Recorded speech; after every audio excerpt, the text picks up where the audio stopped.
हमें अगले सुबह का सीन दिखाया जाता है जब हमारी हीरोइन और उसके साथी बाकी सारे नाइट्स वो नॉर्थ में पहुंच चुके थे।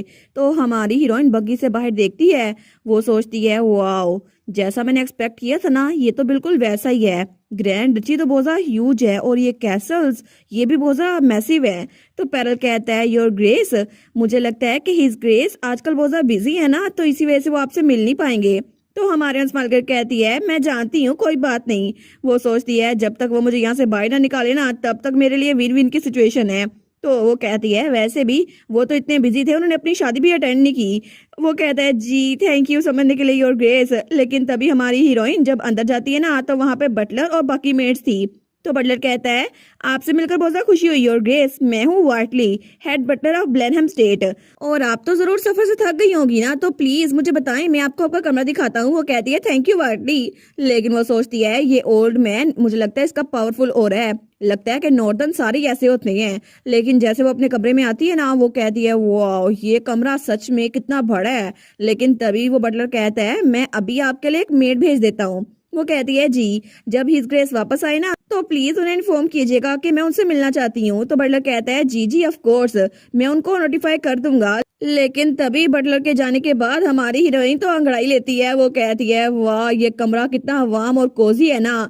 बिल्कुल, अब पैनिक करने की कोई जरूरत नहीं है, क्योंकि वैसे भी मैंने ड्यूक से बात करने की प्रैक्टिस पूरी कर ली है, मुझे रिहर्सल करने की भी जरूरत नहीं है। और अगर मैं कहूँ ना टू बी ऑनेस्ट, तो एनत देखने में इतनी भी बुरी नहीं है, वो तो उसके प्यार में पड़ जाएगा पहली नजर में। लेकिन जैसे वो अपने आप को आईने में देखती है ना, तो तब उसके कपड़ों और मुंह पे मिट्टी लगी हुई थी। वो कहती है कि यार मैं तो ओफुल लग रही हूँ, और उन सारे नाइट्स में से किसी ने उसको ये नहीं बताया था। लेकिन दूसरी तरफ हमें ड्यूक का ऑफिस दिखा जाता है। तो तभी पैरल कहता है योर ग्रेस, क्या ये क्रूल नहीं होगा, आखिर आप हर ग्रेस को ऐसे ट्रीट कैसे कर सकते हैं। तो ड्यूक कहता है क्या ऐसे ट्रीट, मुझे लगता है कि तुम्हारी मेमोरीज पैरल रास्ते में खो गई हैं। तो वो कहता है लेकिन फिर भी सोचे तो जरा, वो इतने लंबे सफर से यहाँ पर आई हैं, और आप एक नई नवेली ब्राइड को वापस कैसे भेज सकते हैं जब वो आई हैं और उन्होंने इतना लंबा सफर किया है। तो हमारा हीरो कहता है अच्छा, तो क्या उस पैम्पर्ड लेडी ने कंप्लेन की। वो कहता है पैम्पर्ड लेडी, बिल्कुल भी नहीं। वो सोचता है वो तो आराम से हमारे साथ घुल मिल गई थी। लेकिन तब पैरल कहता है योर ग्रेस प्लीज एक बार उस गाड़ी की तरफ तो देखे जहाँ पे हर ग्रेस ट्रेवल करके आई हैं। लेकिन ड्यूक सोचता है जब वो यहाँ पर आई थी ना, तभी उसने उसे खिड़की से देखा था। लेकिन वो खुद से कहता है अच्छा, तो वो इस अजीब सी गाड़ी में यहाँ इतनी दूर तक आई है। लेकिन तभी उसकी नजर हमारी हीरोइन पे पड़ती है जो कि बग्गी से नीचे उतर रही थी। वो सोचता है इसके बाल, ये तो बिल्कुल ऐसा लग रहा है जैसे नॉर्दर्न स्नो फील्ड में बर्फ हो रही हो। लेकिन तभी वो खिड़की के आगे पर्दा कर लेता है और प्रेजेंट में वो कहता है पैरल बस बहुत हो गया, मुझे कोई और ऑब्जेक्शन नहीं सुनना, और वैसे भी वो बस यहाँ पे कुछ दिनों तक रहेगी और वापस कैपिटल लौट जाएगी। तो तब वो सोचता है एक ऐसी लड़की जिसको ये रास्ता ही कठिन लग रहा था, तो मुझे लगता है कि उसको वापस जाना होगा कैपिटल के कंफर्ट्स में, ताकि उसके अपने के लिए अच्छा हो। लेकिन दूसरी तरफ हमारी हीरोइन वो तो मुंह हाथ धो के बैठ गई थी। वो सोचती है पता नहीं ड्यूक कब आने वाले हैं, और बटलर ने कहा था वो अभी तक वापस नहीं लौटे। लेकिन उसके अगले दिन वो सोचती है आज फिर नहीं वो लौटे, लगता है बड़े बिजी होंगे। तो बटलर कहता है आज भी उनके कोई साइन नहीं है, और उससे अगले दिन भी वो तो वहां पे बैठी हुई थी, बटलर ने कहा था आज भी वो वापस नहीं आए। वो सोचती है क्या वो आज भी आने नहीं वाला। लेकिन उसके अगले दिन वो तो आराम से सोफे पे लेट गई थी। वो कहती है ये सारे लोग डेफिनेटली ये ड्यूक मुझे अवॉइड कर रहा है ना। लेकिन तब उसको बड़ा गुस्सा आने लग गया था। वो कहती है अगर वो मेरे साथ गेम खेलना चाहता है ना, तो ठीक है, फिर अगला मूव मैं भी खेलूंगी, तो मैं उसको बच के जाने दूंगी। लेकिन उसके अगले दिन जब वो दोबारा बटलर से पूछ के आई थी ना, तो वो सोचती है मुझे लगा ही था ये शुरू से बड़ा अजीब है, क्योंकि आज भी बटलर जब मुझे चाय देने के लिए आया ना, तो मैंने उससे कहा क्या मैं कैसल घूम सकती हूँ। तो बटलर ने कहा योर ग्रेस कैसल का लेआउट मिलिट्री सीक्रेट के तौर पर कंसीडर किया जाता है, तो आपको ड्यूक की परमिशन लेनी पड़ेगी। वो कहती है अच्छा, तो मुझे बताओ ड्यूक का कमरा कहाँ पर है, मैं खुद जाके पूछ लेती हूँ। लेकिन बटलर कहता है मुझे माफ कीजिएगा, मैं आपको उनके कमरे की लोकेशन नहीं बता सकता, और उसने तो साफ मना कर दिया था। वो कहता है मैं कभी भी आपके सामने ये रिवील नहीं कर सकता योर ग्रेस। लेकिन वो सोचती है क्या ही फर्क पड़ता है कि मैं फ्रेजमेनार में थी या फिर यहाँ पर हूँ, वहां पे भी मैं कैद थी और यहाँ पे भी कैद हूँ, तब से मैं कमरे में ही बंद हूँ। लेकिन नावल के अंदर तो ग्रैंड डचीज कभी भी ड्यूक से बात नहीं कर पाई थी, और बाद में उनकी शादी वो तो एनुल हो गई थी और उनकी डाइवोर्स हो गई थी। लेकिन अब तो मुझे 1 साल तक यहाँ पर रहना है ना, तो कुछ ना कुछ तो करना होगा। तो वो वहां से जाते हुए कहती है ठीक है, तो मैं इसको अपने तरीके से करूंगी, अगर वो मुझे नहीं बता रहे ना, तो मैं खुद जाके उसको ढूंढूंगी। लेकिन तब वो तो बड़ी कॉन्फिडेंट थी। वो कहती है अगर ग्रैंड ड्यूक का कमरा है ना तो वो सबसे ज्यादा फैंसी डोर वाला होगा। लेकिन जैसे वहां पर आती है ना तो बहुत सारे कमरे थे वहां पर। वो सोचती है लगता है यहाँ पे बहुत सारे कमरे हैं, तो मैं हर एक कमरे पे नॉक करके पूछूंगी, अगर जवाब आ गया तो ठीक है वरना अगले कमरे की तरफ। लेकिन तब वो तो बार बार भागी जा रही थी। लेकिन पहला कमरा खोलने की कोशिश करती है तो वो लॉक था, दूसरा खोलने की कोशिश करती है वो भी लॉक था। वो कहती है यहाँ तो ज्यादातर कमरे लॉक ही है। लेकिन तभी वो नॉक करती है तो वो कमरा खुल रहा था। तो वो कहती है फाइनली कोई कमरा तो खुला। लेकिन वहां पे मेड्स काम कर रही थी। तो वो मेड कहती है गुड आफ्टरनून योर ग्रेस, दूसरी भी कहती है गुड आफ्टरनून। लेकिन हमारे यहाँ सोचती है मुझे फिर से मेड्स ही मिल गई हैं जो कि बड़ी फोर्सफुली मुझे पोलाइटनेस से हेलो कह रही हैं। वो कहती है अपना काम जारी रखो। वो कहती है जी जी योर ग्रेस। लेकिन हमारी हीरोइन वो कहती है मैंने गिव अप नहीं किया। और जब अगले कमरे में भरती है तो वहां पर लॉन्ड्री मेड्स वो कपड़े धो रही थी। वो कहती है योर ग्रेस आप यहाँ पर क्यों आई हैं? वो कहती है थैंक यू तुम लोग के हार्डवर्क के लिए। लेकिन जब वो अगले कमरे की तरफ बढ़ी थी तो वहां पर वो बेकर्स वो तो अपने मसल्स को शो ऑफ कर रहे थे। लेकिन तब हमारे कहती है मुझे माफ कीजिएगा। और उसके बाद पूरे महल का एक एक दरवाजा उसने बजाया था। लेकिन तभी वो एक दरवाजे पे दस्तक देती है तो कोई कहता है कम इन। वो कहती है फाइनली किसी तो जवाब दिया। लेकिन जैसे वो दरवाजा खोल के अंदर देखती है ना तो वहां पे बहुत सारे लोग काम कर रहे थे और बिल्कुल वर्क ज़ॉम्बीज बने हुए थे। वो सोचती है इनके चेहरे को देखकर लगता है ये डार्क सर्कल ना काम करने की वजह से पड़े हैं। तो वो सारे कहते हैं ग्रीटिंग योर ग्रेस। हमारे कहती है प्लीज मुझे माइंड ना कीजिएगा, आई होप मैं आपको डिस्टर्ब ना करी हूँ। लेकिन तब उनके पास आती है। वो कहती है ये किस किस्म का कमरा है? तो उनमें से कोई कहता है यहाँ पे ट्रेनिंग काम करते हैं योर ग्रेस। वो सोचती है ट्रेनी इंटर्न, बेसिकली ये एक तरह से अनपेड इंटर्नशिप हुई क्योंकि मैं भी तक ट्रांसमाइग्रेटर हूँ ना जो कि अनपेड इंटर्नशिप से बच के आई हूँ। लेकिन वो कहती है अच्छा तो इसका मतलब है कि आप तो कैसल के हीरोज हैं, थैंक यू सो मच आपकी सर्विस के लिए डची के लिए। तो तब वो स्माइल करते हुए कहती है मैं उम्मीद करती हूँ मैं दोबारा आपसे जरूर मिलूंगी। और उनको आंख मारती है। लेकिन तब वहां चली गई थी तो पीछे सारे हैरान रह गए थे। तो उनमें से कोई कहता है आखिर हर ग्रेस यहाँ पर पूरे के पूरे महल में यहीं पर क्यों आई है? यहाँ पर तो कभी हिज ग्रेस ड्यूक भी कदम नहीं रखते। दूसरा कहता है क्या पता कि वो कुछ ढूंढ रही हो, लेकिन क्या पता, मुझे तो खुद नहीं पता। लेकिन वहां पे जो न्यू इंटर्निस्ट थे ना वो कहते हैं हम पहली बार डचेस को देख रहे हैं, लेकिन वो तो सच में कितनी ब्यूटीफुल है ना। लेकिन दूसरी तरफ हमारा ड्यूक और उसके साथ पैरल जा रहा था। तो पैरल कहता है डचिस तो पूरे कैसल में घूमी जा रही हैं, पूरा दिन हो गया उन्होंने हर एक कमरा छान मारा है। कभी उनसे मेड टकराती हैं, कभी उनसे बाकी लोग टकराते हैं, लेकिन उनको आप नहीं मिले। आपको क्या लगता है कि वो यहाँ पर किस लिए आई हैं? ड्यूक कहता है शायद कोई राज पता करने के लिए। वो कहता है बिल्कुल भी नहीं, मुझे लगता है कि वो आपको ढूंढ रही है योर ग्रेस। तो ड्यूक कहता है क्या मुझे? लेकिन वो कहता है वो तो सच में बहुत ही ज्यादा जिद्दी है।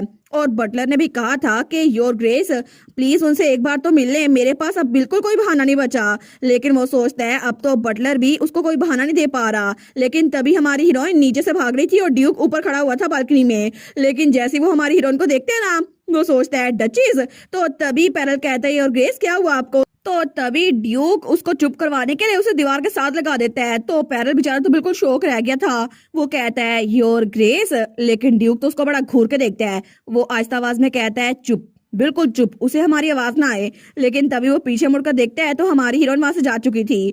वो सोचता है लगता है उसने मुझे नहीं देखा है ना। लेकिन तभी पैरल कहता है बाय एनी चांस क्या आप चाहते हैं कि डचेस आपको ना देखें? आखिर आप उनसे मिल क्यों नहीं लेते? तो ड्यूक कहता है ये बात इतनी भी सिंपल नहीं है। वो सोचता है मैं उसको खुद ही अवॉइड कर रहा हूँ। और तब अपने हाथ को देखकर सोचता है उसके अपने लिए, क्योंकि तभी उसे याद आता है कि एक बैंक्वेट में जब वो वहां टेरेस पे खड़ा हुआ था ना तभी उसके हाथ कांप रहे थे क्योंकि उसके सामने एक लड़की बेहोश पड़ी थी क्योंकि उसने उसके साथ हाथ मिलाया था।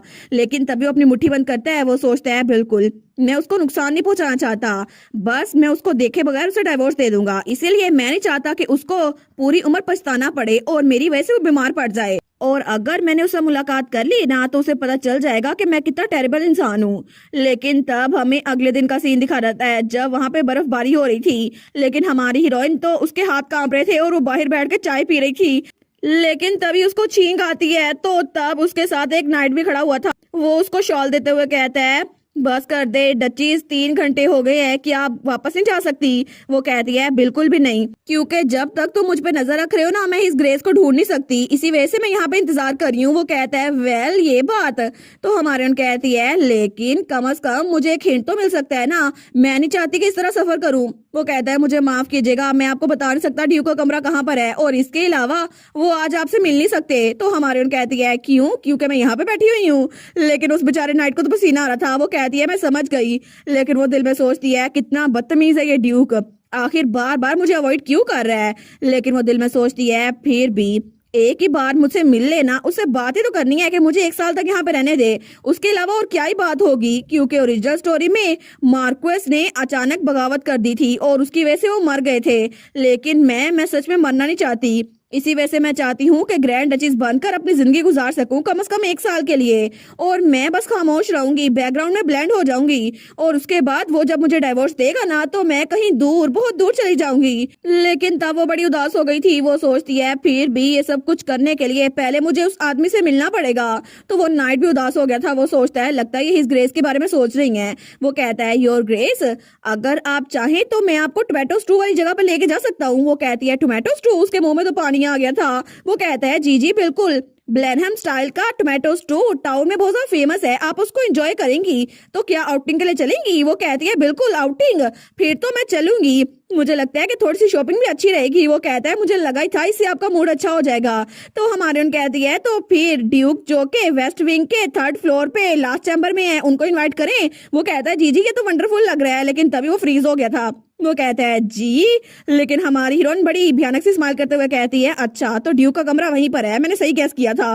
वो कहता है माय लेडी, लेकिन हमारी हीरोइन सोचती है आखिर मुझे पता कैसे चला कि ग्रैंड ड्यूक का कमरा कौन सा है। वेल ये तो मेरी डिटेक्टिव पावर्स की वजह से था ना, क्योंकि एक ही रीजन होगी कि मैं इतनी ठंड में यहाँ बाहर बैठी चाय पी रही हूँ। मास्टर ऑफ कैसल कभी भी कोई ऐसा कमरा नहीं लेगा जहाँ पे गार्डन का व्यू नजर ना आए, इसी वजह से वो जरूर इन्हीं कमरों में से किसी पर होगा। लेकिन अगर उन्होंने मुझे वो कमरा दिया है जो कि 2nd फ्लोर पर ईस्ट विंग में है ना, तो जरूर उसका कमरा 3rd फ्लोर पर होगा और सबसे ज्यादा दूर होगा मेरे कमरे से, यानी कि वेस्ट विंग में। तो तब वहां पर देखती है, वो सोचती है फिर भी तब से मैं यहाँ पे बैठी हुई हूँ, कमरे में कोई हलचल ही नहीं हुई, क्या सच में उसका कमरा है? मैं भी मुझे कहीं और जाना चाहिए। लेकिन तभी उसकी नजर ऊपर पड़ती है। वो कहती है क्या?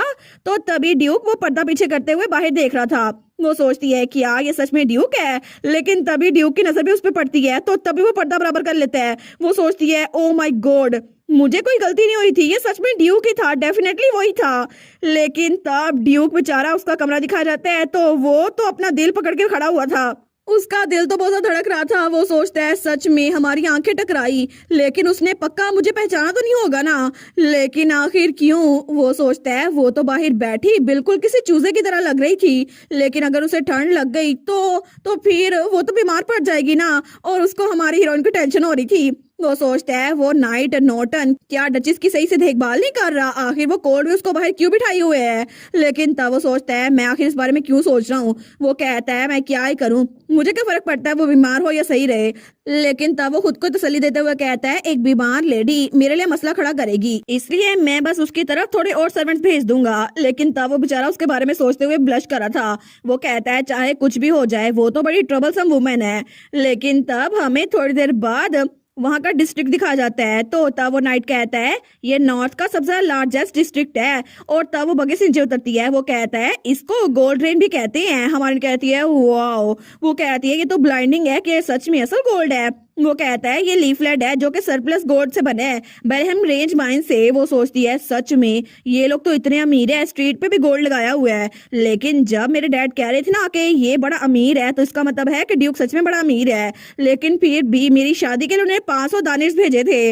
लेकिन वो सोचती है फिर भी मैं क्या करूं, थोड़ी देर पहले जब मैं जाने लगी थी ना तो इस नाइट ने मेरे पाँव पकड़ लिए थे कि प्लीज रुक जाए माय लेडी, और तब मैंने इसकी बात मान ली थी। लेकिन तब वो कहती है एनीवेज यहाँ पे सबसे ज्यादा फेमस शॉप कौन सी है? तो वो कहता है वेल यहाँ पे दुकानें इतनी ज्यादा फेमस नहीं है, और वैसे भी हम नॉर्थ के लोगों को ज्यादा ट्रेंड्स को फॉलो करना अच्छा नहीं लगता, और लाइंस में खड़ा होना बिल्कुल भी नहीं। हमारे कहती है अच्छा ये बात है। लेकिन वो सोचती है इसका मतलब है कि यहाँ पर शॉपिंग का इतना जरा कोई मजा नहीं आएगा, और वहाँ पे जो बोर्ड लगा था ना वो भी ऊपर की तरफ था। वो सोचती है अगर मुझे पता नहीं चलेगा दुकान का नाम क्या है तो मुझे पता कैसे चलेगा क्या बेच रहे हैं ये, और ऊपर तो बोर्ड ऐसे लगाया हुआ है जैसे हवा में से उड़ के कोई आएगा इनसे शॉपिंग करने के लिए। लेकिन तब वो थोड़ी सी खुश हो गई थी। वो सोचती है फिर भी चलो विंडो शॉपिंग की सही कर तो लेती हूँ मैं।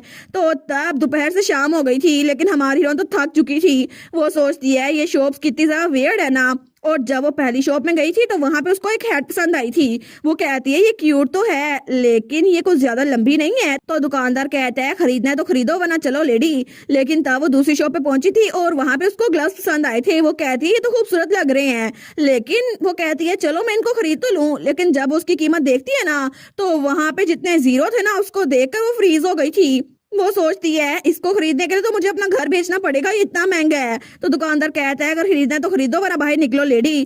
तो तब वो बेचारी तो बड़ी उदास हो गई थी। वो सोचती है यहाँ पर तो हर चीज बहुत ही ज्यादा महंगी है, ऊपर से दुकानदार भी कितने रूड है ना। लेकिन तब वो नाइट कहता है और ग्रेस आप ठीक तो है ना। वो सोचती है चलो कोई बात नहीं, मुझे पता है कि नॉर्थ के लोगों को मैं पसंद नहीं हूँ लेकिन कम से कम अपने कस्टमर के साथ फ्रेंडली तो हो ही सकते हैं ना। तो तब हमारी हीरोइन कहती है मैं थोड़ा सा थक गई हूँ तो क्या हम लोग जाके खाना खा सकते हैं। वो कहता है फिर मैंने आपको जो टोमेटो स्टू मेंशन किया था वो लेके जाऊं, यहाँ करीब भी एक इन है जो कि सर लियोन के पेरेंट्स चलाते हैं। वो कहती है सर लियोन के पेरेंट्स। तो तब उसे याद आता है वो नाइट तो वही था जिसके ऑरेंज बाल थे और तब उसके साथी ने कहा था इसके पेरेंट्स का इन बड़ा मशहूर है क्योंकि वहां पर इनका टोमेटो स्टू बड़ा बिकता है। लेकिन हमारे सोचती है ठीक है परफेक्ट है फिर तो मैं भी जाऊंगी, मैं तो खुद क्यूरियस हूँ और वैसे भी टेस्टी खाना खाने से स्पिरिट लिफ्ट होती है। लेकिन तभी वो थोड़ी देर बाद उस इन में पहुंच गए थे। तो वहां पे बहुत सारे कमरे थे लेकिन जैसे ही वो अंदर आती है ना तो वहां पर सारी चेयर्स खाली थी। वो कहती है सच में मुझे लगा था ये जगह फेमस होगी। तो तभी वहां से कोई भागता हुआ आता है। वो कहता है ओ माई क्या ओनर है हमारा, योर ग्रेस, गुड हेवंस आप खुद हमसे मिलने के लिए आई। लेकिन वहां पर लियोन के मोम और डैड थे और लियोन की मोम के बालों का कलर सेम टू सेम उसकी तरह था। लेकिन तब लियोन की मोम मुस्कुराते हुए कहती है मैं हूँ मैरी इस इन की ओनर और ये है मेरा हस्बैंड जैक्वस और आप हमारे हम्बल इन में आई, हमें तो बहुत ज्यादा अच्छा लगा। तो हमारे उन कहती है मैंने सुना था कि आपकी कुकिंग एक्सेप्शनल है। सर लियोन तो आपके तारीफें करते नहीं थक रहे थे। लेकिन वो सोचती है कितना अच्छा हुआ ना कि कोई पहली बार मुझे वार्म वेलकम दे रहा है क्योंकि पहले मैं जिस जिस जगह पे गई हूँ ना हर कोई कह रहा था फ्रेज ग्रैंड डचीज, सच में वो वाली ग्रैंड डचीज, और हर किसी ने मुझे देख के मुंह बना लिया था। लेकिन तभी लियोन की मॉम तो बड़ी खुश थी। वो कहती है डियर देखो सही, इन्होंने कहा कि लियोन ने बताया था लेकिन इनको सच में हमारे बेटे का नाम पता है। तो उसका हस्बैंड कहता है बस कर दो डियर मेरा बस दर्द कर रहा है। तो तब लियोन का डैड कहता है योर ग्रेस क्या आपको खाने के लिए कुछ चाहिए, बस हमें बता दें। वो कहती है टोमेटो स्टू, मैंने सुना था कि वो बड़ा मजेदार है तो जितना स्पाइसी और हो सके उतना बना दे। तो लियोन की मॉम कहती है वो तो फिर मैं ब्लेहम स्टाइल में बनाऊंगी और वैसे भी आप तो बहुत ज्यादा जबरदस्त खाना पसंद करेंगी लेकिन फिर भी उसके साथ अगर व्हाइट वाइन चले ना तो वो बड़ा मजेदार लगेगा। हमारी कहती है वाइन भी है। लेकिन थोड़ी देर बाद उन्होंने पूरा का पूरा टेबल सजा दिया था। तो उसकी मोम कहती है मैं विश कर रही थी कि आपको ये अच्छा लगे इसी वजह से मैंने ये सारी डिशेस बना दी लेकिन वेल मैं चाहती हूँ आप आराम से खाएं तो मैं चलती हूँ। हमारे उन कहती है प्लीज मुझे ज्वाइन करें ना। वो कहती है सच में लेकिन हम तो कॉमनर्स हैं आपको कैसे ज्वाइन कर सकते हैं। तो हमारे उन स्माइल कर कहती है अकेले खाना बहुत ज्यादा बोरिंग होता है, आप भी सर नोटन आप भी मेरे साथ आके खाएं। तो वो कहता है मैं भी। लेकिन तभी वो तीनों एक दूसरे को देखते हैं तो वो कहते हैं ठीक है हम बैठ जाते हैं। और उसके बाद वो तीनों वहां पर बैठ चुके थे हमारी हीरोइन के साथ। लेकिन हमारी हीरोइन तो उसको खा रही थी। वो कहती है वाओ ये टोमेटो स्टू तो उससे भी ज्यादा मजे का है जो मैंने राउजीन में खाया था। लेकिन तब लियोन का डैड कहता है मुझे अच्छा लगा कि आपके टेस्ट के हिसाब से है और यहाँ पे बहुत सारी फूड और वाइन है, प्लीज एंजॉय करें योर ग्रेस। वो कहती है थैंक यू। लेकिन तभी नोटन उसका गार्ड कहता है मुझे माफ कीजिएगा योर ग्रेस लेकिन अभी के लिए आपको पीना बंद कर देना चाहिए, ये आपका तीसरा ग्लास है। तो हमारे स्पार्कर कहती है फिक्र ना करो सर नोटन क्योंकि मैं तो आराम से बहुत सारी ड्रिंक कर सकती हूँ। और तब वो दिल में सोचती है क्योंकि पुरानी लाइफ में मैं तो अपने ऑफिस में बहुत सारा ड्रिंक किया करती थी। लेकिन तभी ये आखिरी बात थी जो कि उसकी मेमोरी में थी इनके बारे में। और उसके बाद डायरेक्टली हमें ड्यूक का कमरा दिखा जाता है। तो हमारी हीरोइन उसको ड्यूक ने नीचे गिरने से बचा लिया था और उसका दिल तो बहुत ज्यादा धड़क रहा था। लेकिन तभी पास कप टूटा पड़ा था और तब ड्यूक वो उसके ऊपर था। लेकिन तभी वो सोचती है मैं थोड़ी देर पहले तो इनमें थी ना, उन सबके साथ खाना खा रही थी तो आखिर अचानक से मैं यहाँ पर कैसे पहुंच गई और ये ड्यूक मेरे इतने करीब क्या कर रहा है। और इसी के साथ ये वाला पार्ट यहीं पर ख़त्म। तो आप लोग बताइएगा आप लोग को ये पार्ट कैसा लगा और वीडियो को लाइक और चैनल को सब्सक्राइब लाजमी कीजिएगा। बाकी वीडियोस का लिंक भी स्क्रीन पर नज़र आ रहा होगा तो काइंडली उनको भी चेकआउट कर ले। और thank you so much for watching my videos. Stay safe, bye bye.